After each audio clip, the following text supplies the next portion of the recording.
बिस्मिल्लाहिर्रहमानिर्रहीम। अस्सलाम वालेकुम डियर स्टूडेंट्स, कैसे हैं आप सब? ठीक हैं। आज का लेक्चर हमारा है लेक्चर 17th और न्यू चैप्टर हमने स्टार्ट किया हुआ है accounting cycle and different capturing events in accounting cycle.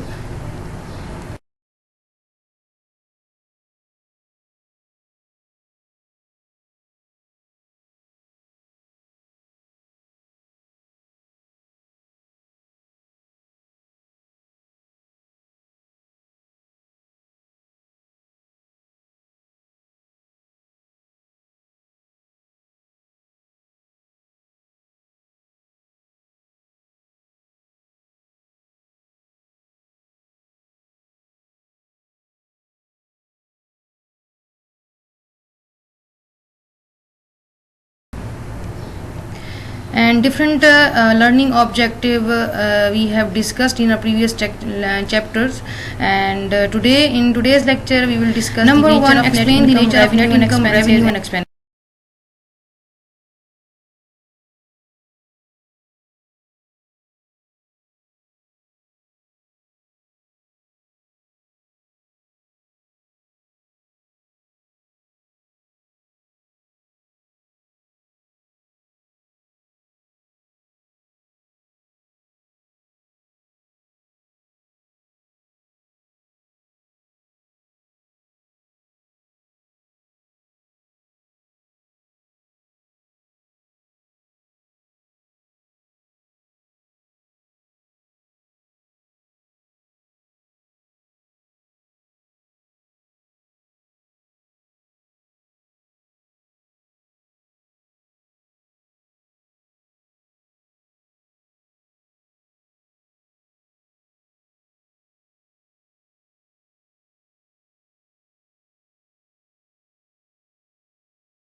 Dear student, we have already discussed in the accounting equation we know that assets is equal to liabilities plus owner's equity, and the left hand side is known as assets, which is the main head, and other two are the right side, which are liabilities and owner's equity.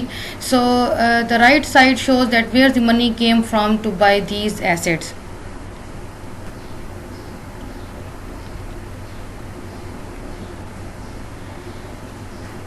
So when any transactions which have been done and which increase the in assets, and ultimately on the other side your liabilities will be decreased.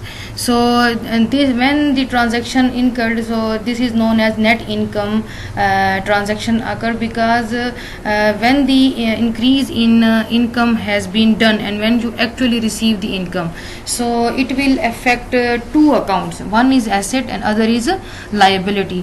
क्योंकि हम पहले भी discuss कर चुके हैं कि owners equity effect होती है इन मेन 4 हेड से, लेकिन net income itself affected by the assets and liabilities, increase और decrease of them affect the net income.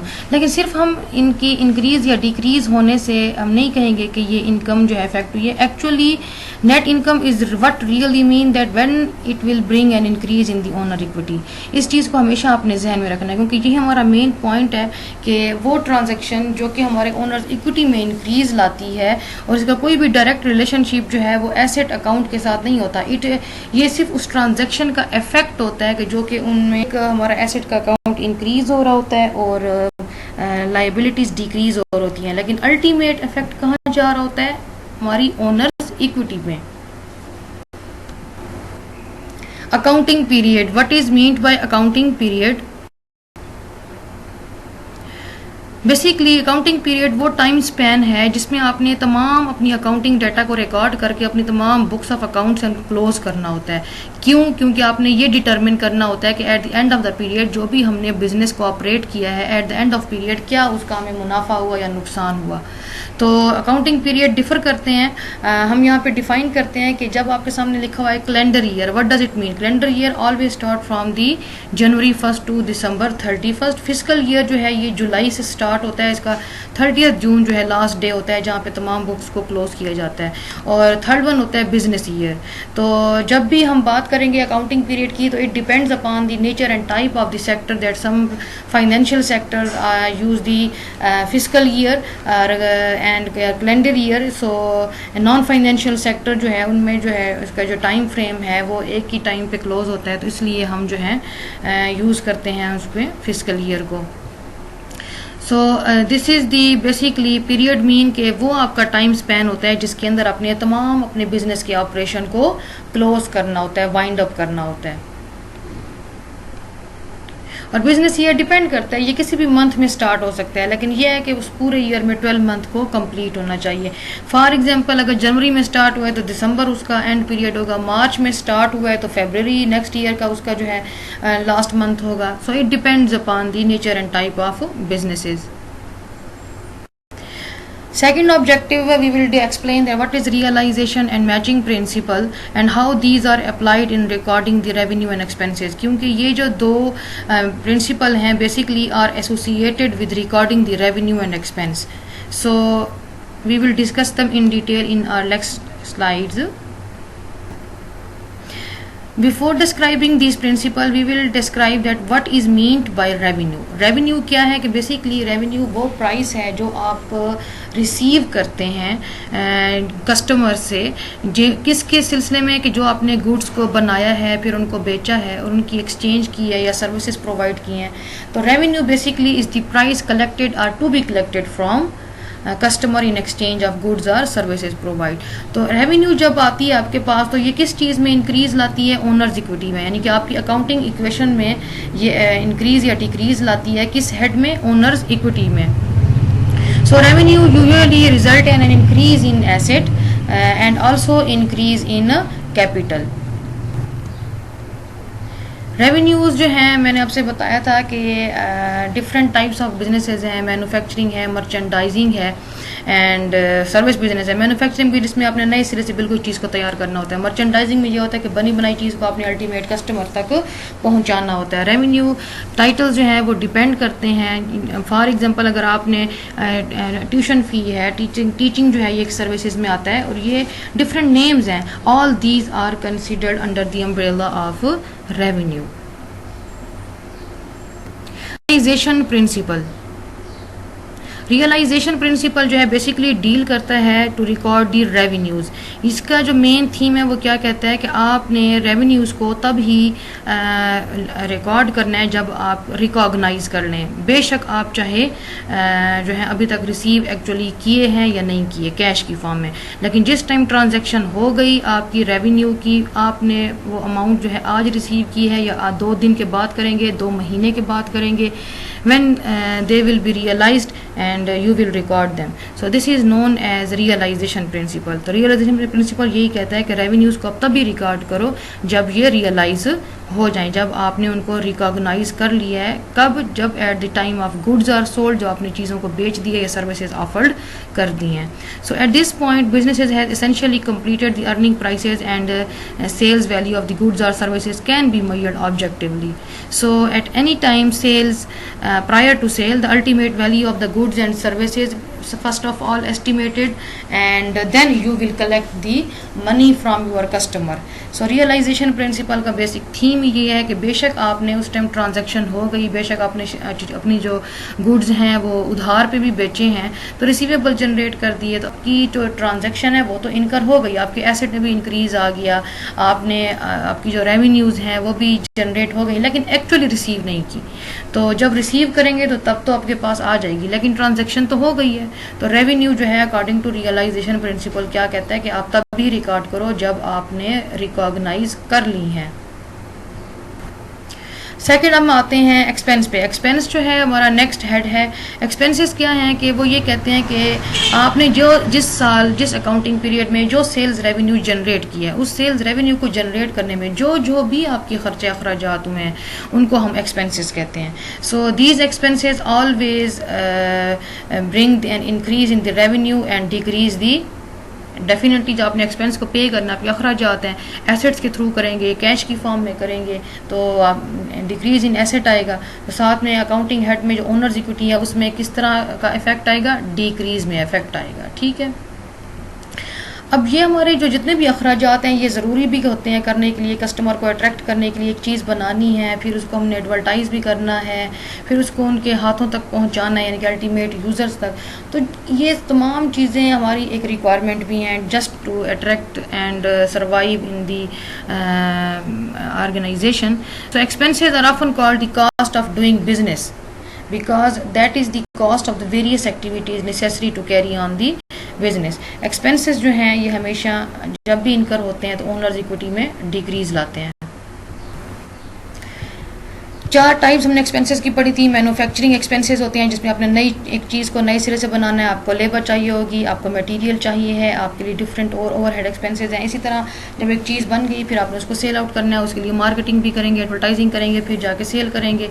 तो इसी तरह फिर आपकी जितने भी आपकी ड्यूरिंग प्रोडक्शन प्रोसेस जो है इन तमाम अकाउंट्स को मेनटेन करने के लिए आपका क्लरिकल स्टाफ है, जनरल एडमिनिस्ट्रेटिव एक्सपेंसेस हैं, HR मैनेजर्स हैं, इन तमाम की जो फीसेस पे करनी है ये आपकी जनरल एडमिनिस्ट्रेटिव एक्सपेंसेस में आते हैं। फोर्थ वन है आपने for example during production process you may have the shortage of fund, so you will borrow the fund from different lending institutions. So when you will take or borrow the money from any institution, so they will not give you only the amount, they will pay some interest on you, so the interest is an expense for you.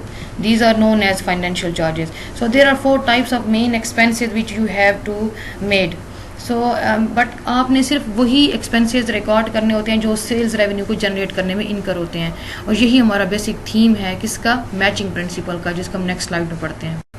Principal matching principal क्या कहता है कि there is a significant relationship between revenue and expenses. Expenses जो हैं इनकर जब होते हैं किस मकसद के लिए, कि आपने अपनी सेल्स रेवेन्यू को जनरेट किया है। जिस अकाउंटिंग पीरियड में जो सेल्स रेवेन्यू जनरेट करने में जो जो अखराजात हुए हैं आपने उसी टाइम पीरियड पे रिकॉर्ड करने हैं, पिछले साल के नहीं करने या आने वाले सालों के नहीं करने।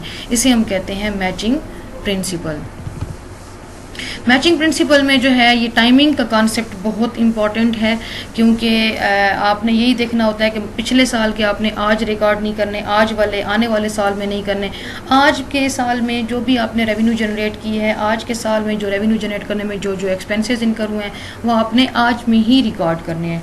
तो यही इसका जो बेसिक थीम है कि offset expenses against the revenue on the basis of cause and effect which is known as matching principle. क्योंकि हमारी जो बहुत सारी ऐसी ट्रांजैक्शंस होती हैं कि जिसमें सिर्फ वन अकाउंटिंग पीरियड में इफेक्ट कर होती हैं, लेकिन बहुत सारी ऐसी भी हैं जो कि एक साल से ज़्यादा पीरियड से भी जाके इफेक्ट हो रही होती हैं। तो उनके लिए फिर हमें क्या करना होता है कि आगे जाके हम पढ़ेंगे कि उसमें जो है हमें एडजस्टिंग एंट्रीज़ जो है रिकॉर्ड करनी होती हैं। उनके लिए फिर जो है हम जो एंट्रीज़ नेक्स्ट ईयर में जाके हो रही होती हैं उनकी एडजस्टमेंट हमने आज के साल में करनी होती हैं। तो वो ज़रूरी होता है क्योंकि हमने अकाउंटिंग पीरियड में जो सेल्स रेवेन्यू जनरेट किए हैं और एक्सपेंसेस इनकम हुए हैं उनको हमने उसी साल में करना होता है, तो एडजस्टमेंट करना ज़रूरी होता है। There are basically two types of accounting: cash based accounting and accrual based accounting. Accrual based accounting basically जो है ये बेस करती है इसी कॉन्सेप्ट पे कि आपने जो है रियलाइजेशन और मैचिंग प्रिंसिपल को फॉलो करना है कि जिस टाइम पे भी रेवेन्यू जो है आपकी रिकॉर्ड हो गई है, अर्न हो गई हैं, आपने रिकॉग्नाइज कर लिया है, तो एक्सपेंसेस भी उसी टाइम पीरियड के आपने रिकॉर्ड करने हैं। इसे हम कहते हैं एक्रूअल बेस ऑफ अकाउंटिंग। ये हम बेसिकली करते क्यों हैं एक्रूअल बेस ऑफ अकाउंटिंग, क्योंकि हमने प्रॉफिटेबिलिटी को मेजर करना होता है कि ड्यूरिंग स्पेसिफिक अकाउंटिंग पीरियड जिसके लिए हम सारी कैलकुलेशन करने जा रहे हैं, तो उसमें हमने कौन कौन से इकोनॉमिक एक्टिविटीज़ आकर हुई हैं, डिफरेंट ट्रांजैक्शंस, और उनकी प्रॉफिटेबिलिटी को बेसिक हमारा जो थीम होता है हमने मेजर करना होता है। So this is the most important concept which is used for the recording of revenue and expenses according to realization and matching principle, and this is done by the accrual basis of accounting. Cash based accounting क्या कहती है? Basically it is considered as an alternative to accrual based accounting and इसका जो basic theme यही है कि वो ये कहते हैं कि आपने रेवेन्यू तभी रिकॉर्ड करनी है जब आप एक्चुअली उनको रिसीव कर लें कैश की फॉर्म में, और इसी तरह आपने एक्सपेंसेस को भी तभी आपने रिकॉर्ड करना है जब आप एक्चुअली कैश की फॉर्म में पे उनको कर देंगे।